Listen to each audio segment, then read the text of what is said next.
A apenas 30 milhas da costa de São Francisco existe um grupo de ilhas. Você pode vê-las em um dia claro. Dezenas de milhões moram perto o bastante para visitar, mas quase ninguém sabe o que ocorreu aqui. Parecem intocadas, protegidas, realmente pacíficas.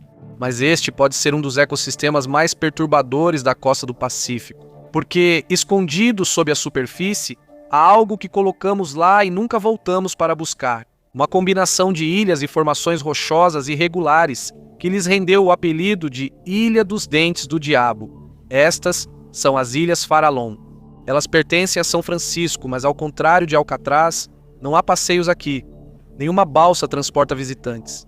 Na verdade, quase todo mundo que tenta desembarcar aqui corre o risco de ser preso. E isso é tanto pela própria segurança deles, quanto por qualquer outro motivo.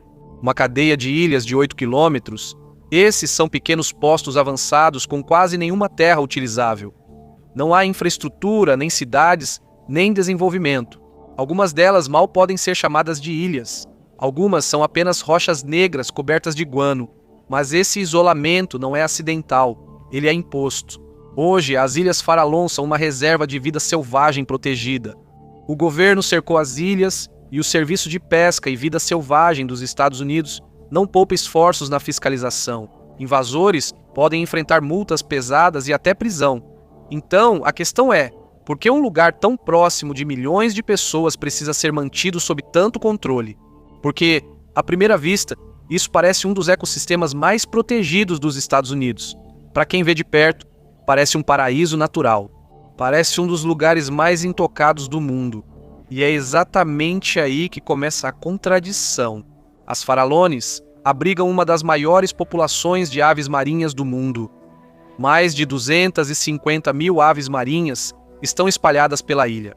Falésias inteiras estão cobertas por colônias de nidificação, e elas estão longe de serem as únicas moradoras que chamam essas ilhas misteriosas de lar. Focas e leões marinhos lotam as praias, e nas águas abaixo, grandes tubarões brancos patrulham a costa, atraídos pela abundância de presas. Baleias azuis, jubartes, orcas, todos passam por essas águas. É um dos ecossistemas marinhos mais ricos do Pacífico. As Farallones tiveram aumento significativo de aves marinhas. Aves antes consideradas extintas localmente retornaram, e espécies migratórias agora passam o inverno na ilha. Nas últimas décadas houve muito pouca atividade humana na área, mas o que torna ecossistemas como este incomuns não é apenas como eles prosperam, mas sim a rapidez com que respondem a perturbações. Na maioria dos ambientes costeiros, existe uma barreira entre o impacto humano e o colapso ecológico. Aqui, essa barreira é muito mais fina. Não porque o sistema seja frágil, mas porque tudo está fortemente conectado. Predadores, presas, rotas de migração e áreas de reprodução se sobrepõem no mesmo trecho de água. Então, quando algo muda, isso se espalha rapidamente pelo sistema, o que torna a próxima parte mais difícil de ignorar. Como os Estados Unidos transformaram uma das ilhas mais biodiversas da costa do Pacífico em um depósito de lixo nuclear, e o que mais ainda está por aí. O desenvolvimento de armas nucleares estava gerando uma grande quantidade de resíduos radioativos. Assim que ficou claro que esse lixo representava um risco de câncer, o governo procurou locais isolados para descartá-lo, e as Ilhas Farallon estavam na mira. Em 1946, as águas ao redor da ilha se tornaram um local de descarte de resíduos nucleares. Nos 14 anos seguintes, a ilha foi o marco zero, com milhares de barris de resíduos nucleares sendo despejados no oceano e se depositando no fundo do mar. 2 locais de descarte, um contendo cerca de 3.500 recipientes, o outro, o maior, com 44 mil. 47.500 barris descansam em um fundo do mar ainda não totalmente mapeado desde o despejo. O que importava na época não era a preocupação ambiental, e sim o isolamento. As Farallones foram escolhidas porque eram de difícil acesso e isso faz diferença. Na linguagem burocrática, remoto não significa vazio. Só significa um lugar onde um desastre tem menos chance de ter testemunhas, ser registrado ou corrigido imediatamente. Oficialmente era considerado rejeito de baixo nível, mas o conteúdo exato de muitos barris nunca foi totalmente documentado. Alguns registros são incompletos ou totalmente ausentes, Na época, não existia um sistema centralizado de mapeamento digital para despejo no oceano. As coordenadas eram anotadas manualmente, às vezes estimadas pelos registros de posição dos navios, que podiam variar por milhas conforme o tempo e as correntes. Isso significa que, mesmo hoje, os cientistas não têm um mapeamento preciso de onde cada depósito realmente está. O fundo do mar aqui não é estável. Deslocamentos de sedimentos, deslizamentos submarinos e pressão tectônica significam que os barris podem não apenas corroer, mas também se mover. Os cientistas não conseguem mapear onde eles foram colocados originalmente e certamente não conseguem mapear onde estão agora. O que sabemos é que o despejo continuou até 1970, quando o governo encerrou todo o despejo nuclear no oceano. Segundo o governo, não há risco ambiental pela radiação, pois quase toda já havia decaído até 1980. Mas será que são confiáveis? Há material radioativo suficiente lá embaixo para matar quem se aproximar. Basta um vazamento. No entanto, não se sabe como isso afetou a vida marinha durante esse período, especialmente as espécies migratórias que passam um longo tempo nas formações rochosas. Mas pelo menos foi descartado com segurança, certo? Bem, o próprio processo de descarte levanta ainda mais preocupações. Detalhes que foram divulgados ou vazados levaram muitas pessoas a temer que a situação seja muito pior do que o governo admite. Para começar, o método inicial de descarte era pesar os barris com concreto e depois jogá-los no mar, e isso nem sempre funcionava. Os soldados improvisaram, relatos dizem que atiravam nos barris com rifles para afundá-los, então alguns já estavam danificados antes de chegar ao fundo do mar. Isso não era ocultado, era legal, era até aprovado, e ninguém questionava. Muitas vezes o que passa despercebido é como essas operações eram feitas, já que as remessas nem sempre vinham de um só lugar. Em vez disso, vários laboratórios, empresas contratadas pelos militares e instalações navais utilizavam as mesmas rotas de transporte. Um barril podia conter uma mistura de materiais de várias fontes, e isso ainda não era tudo. Em 1951, o USS Independence, que havia sido usado em testes atômicos no atol de Bikini, foi carregado com resíduos nucleares e afundado deliberadamente.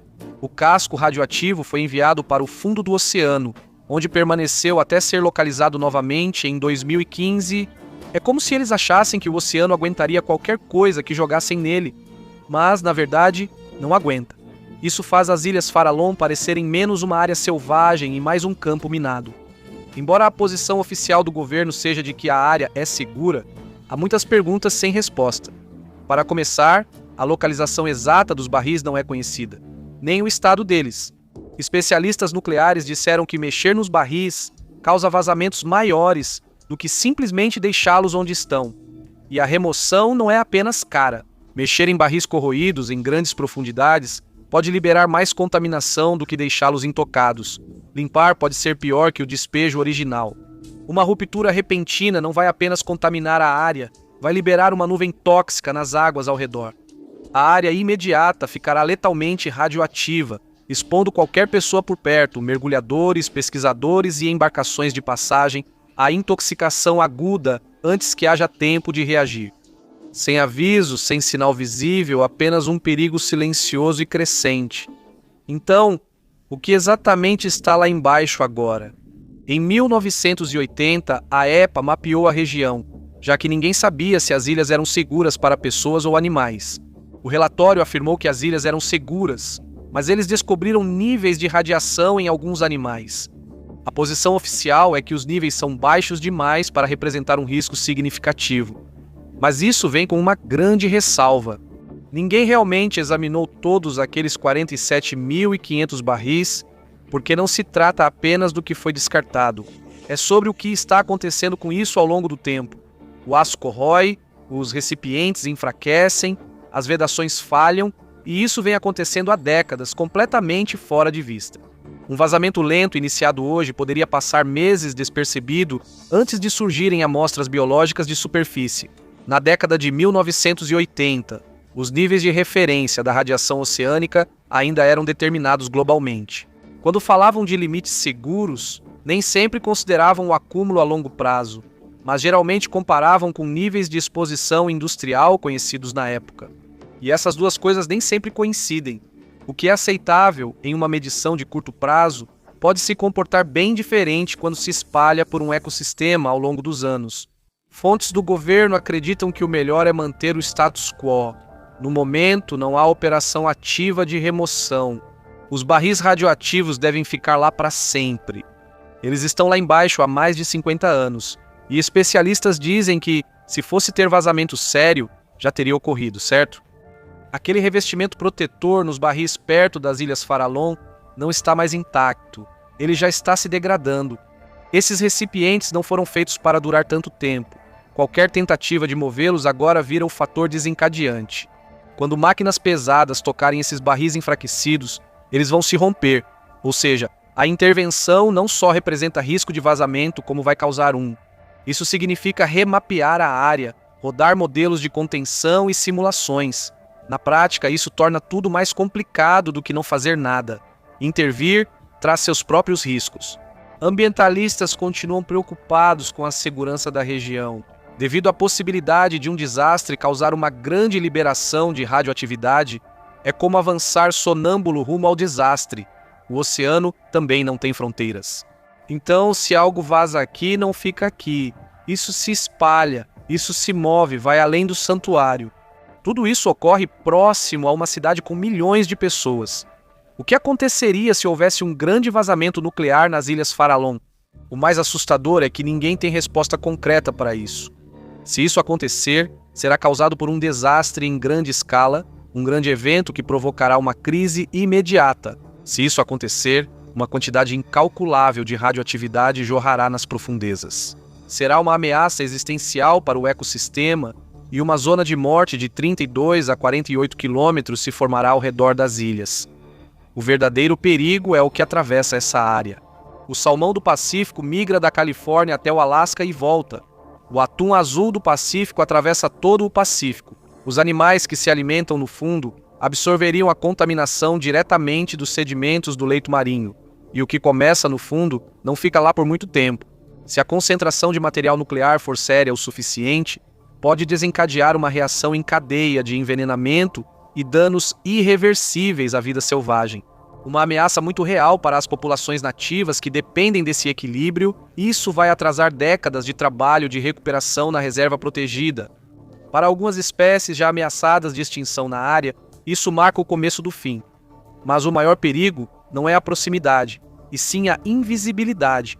As partículas se dispersarão pelo Pacífico e cadeia alimentar, podendo seguir além da Califórnia. Peixes migratórios e as correntes vão transportar material radioativo ao longo da costa oeste, chegando ao Oregon e seguindo em direção à Ásia e à Europa. Não existe uma vigilância contínua e em tempo real da radiação nas águas de pesca comercial. Até mesmo o sistema de monitoramento de frutos do mar da Administração de Alimentos e Medicamentos dos Estados Unidos depende de amostragens periódicas e não de um acompanhamento constante. Um vazamento lento de um barril corroído não acionaria nenhum protocolo porque nenhuma emergência foi declarada. Quando os níveis de contaminação nos peixes comerciais atingissem um limite que acionasse testes, esse peixe já estaria sendo distribuído. Uma presença contínua de peixes com baixos níveis de contaminação entrando na cadeia alimentar ainda leva a consequências de saúde a longo prazo. A preocupação não é apenas com a exposição aguda, mas com os efeitos cumulativos ao longo do tempo. Para aqueles em São Francisco, as Farallones provavelmente não passam de algo quase esquecido, uma mancha no horizonte em um dia claro, uma nota de rodapé em suas vidas.